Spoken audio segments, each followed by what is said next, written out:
Attention ladies and gentlemen. Hello and welcome to the Noarlunga Interchange Beauty Parlour. Today is all about beauty. Beauty observed here by young people, mostly between 16 and 26, who frequently journey through this interchange. Today you are going to hear a collection of their beautiful observations gathered by us, Josie, Meg, Sarah and Hayley, the Express Collective.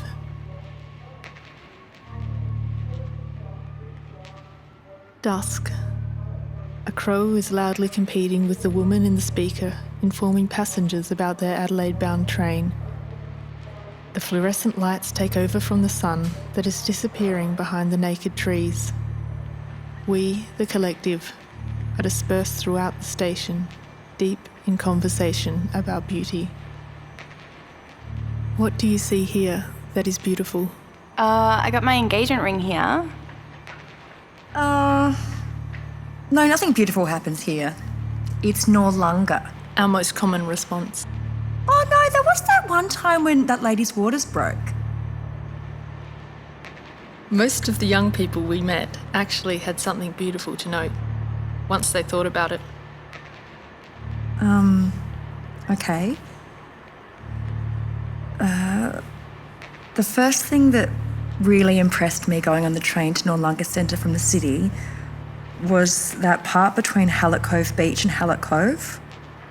The view looking out from the train. It's like a little valley full of houses that look fake, almost unreal, because they look so perfect and so small. And it seems like that if you're living there, every time you woke up and you looked out your window, you would feel like you had the whole world in front of you, and it's just... A couple of weeks ago, I realised the name of this place, and I thought to myself, and I said to myself, that's where I want to live. I want to live in a place like that, in a place where I can have that sort of freedom. And that amazed me so much. Lena, 19, was waiting for her bus. Someone's running for the bus. The door closes and all the people, or just a couple of people, say stop! And the person can get on. I've seen people buying food and giving it to a homeless person before at bus stops. My boyfriend lives an hour away, and this is where I pick him up and I drop him off. Yeah. No, it's really nice after I haven't seen him for a while. I get this really warm feeling. People who sing and play music always brightens the place. The most beautiful thing I've seen here is a fight. Bash everywhere. Thanks, okay. Well, if you have anything else that you'd like to add, we are just over there. Cool? One morning, I got off the train and was greeted by 1,000 or more school kids going somewhere for sports day. The colour and the noise was amazing, as was the enthusiasm. Cooper, 16, said as he turned to Meg. I have the most perfect story to tell you about beauty in this place. I came here with my friend who was meeting his long-distance girlfriend off the train.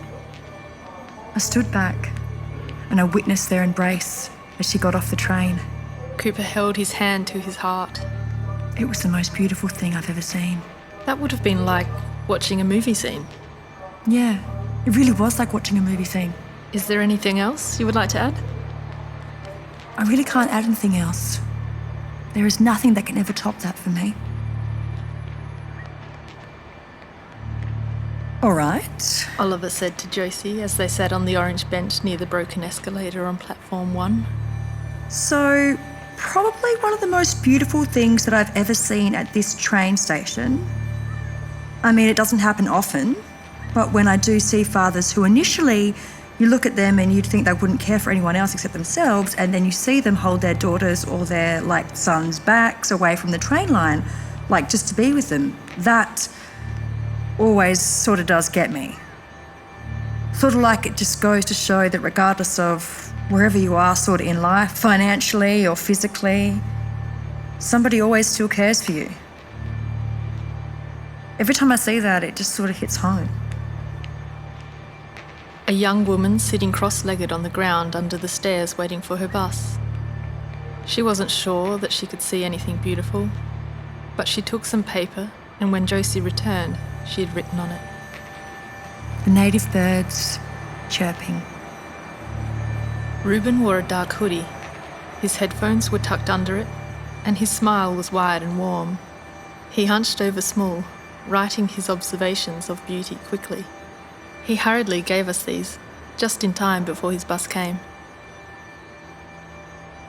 As I was walking along the crossing, a drunk stranger was throwing random abuse at me, i.e. "F you," etc.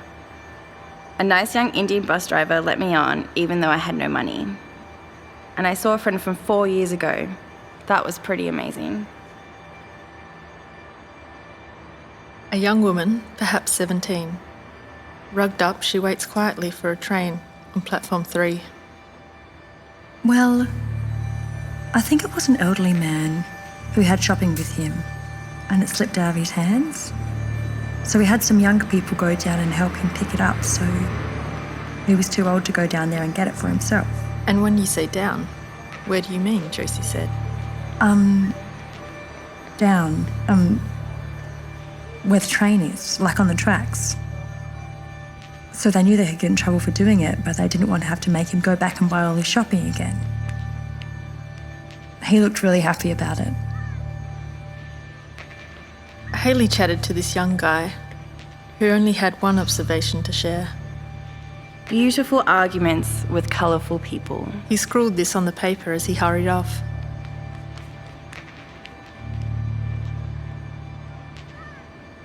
Angel sat by himself on the bench on the other side of the tunnel near Colonnades. He told Meg he has lived here for 2.5 years. He's from India and his mum is Jamaican. I love the sound of the birds singing, you know, because a lot of people use social media like YouTube and Facebook and the Twitter, and they chat to friends and boyfriends, etc. Do you have a boyfriend? What's very good here? Quiet. Compared to other cities, it's really quiet. I don't have many friends here. You see a lot of kids skipping school and smoking and hanging out in the area. But it's very easy for people to be judgmental about them and their parents. But you have to believe that everyone is equal. That's how we should think and act as human beings. Angel's phone kept ringing as he spoke about what he saw. He didn't answer it though. They seemed to prefer to talk face to face.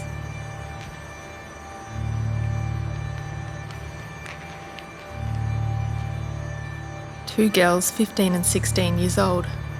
Amber and Friend. Didn't get the friend's name.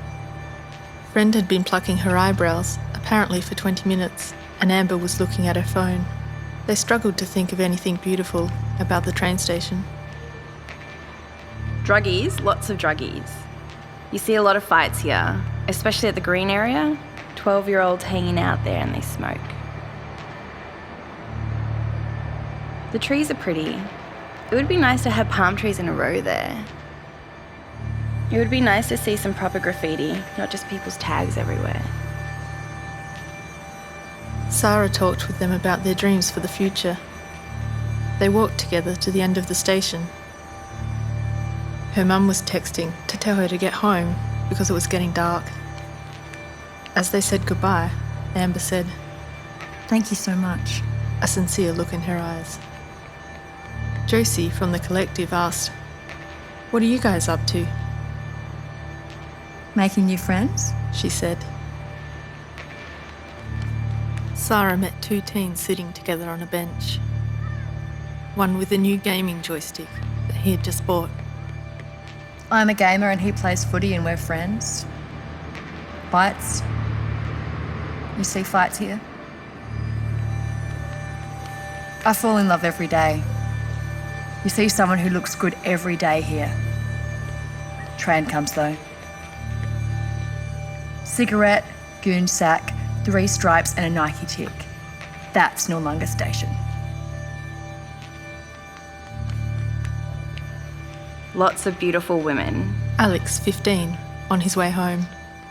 People I enjoy being with.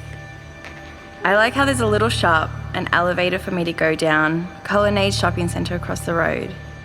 Would be great if they could fix the drink machine though. It's quiet sometimes. The train allows me to go to a lot of places when I'm bored. Corey didn't look 15.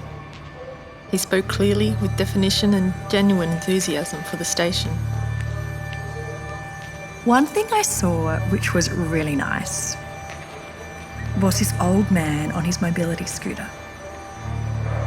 He'd pulled up to get on the train, and then the ramp got stuck. And there were all these people standing behind him and waiting, but instead of getting all upset, they crowded around him and they picked him up on the scooter. There were young and old people, teenagers. You know what's really special here? It's really special in spring, when the flowers are in full bloom.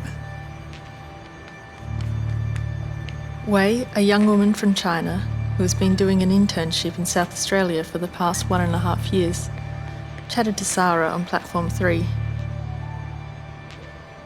Fantastic things happen here, but people don't notice them. There's much less people and the trains are on time compared to China. People are not in a hurry, not in a rush. The train in China is super cheap though.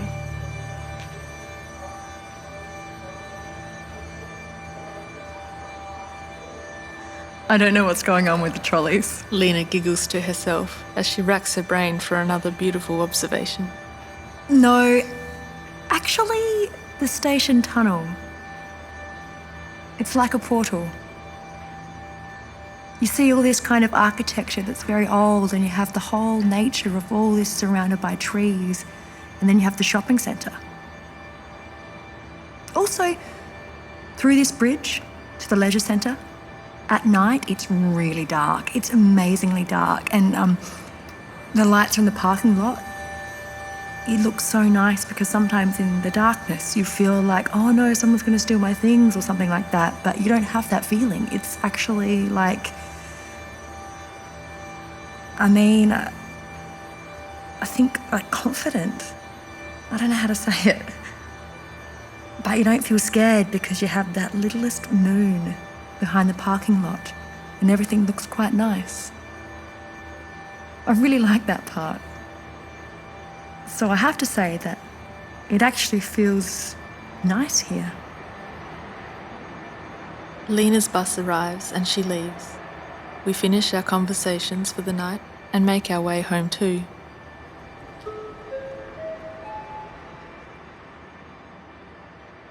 Thank you for visiting our beauty parlour. We hope you feel rejuvenated.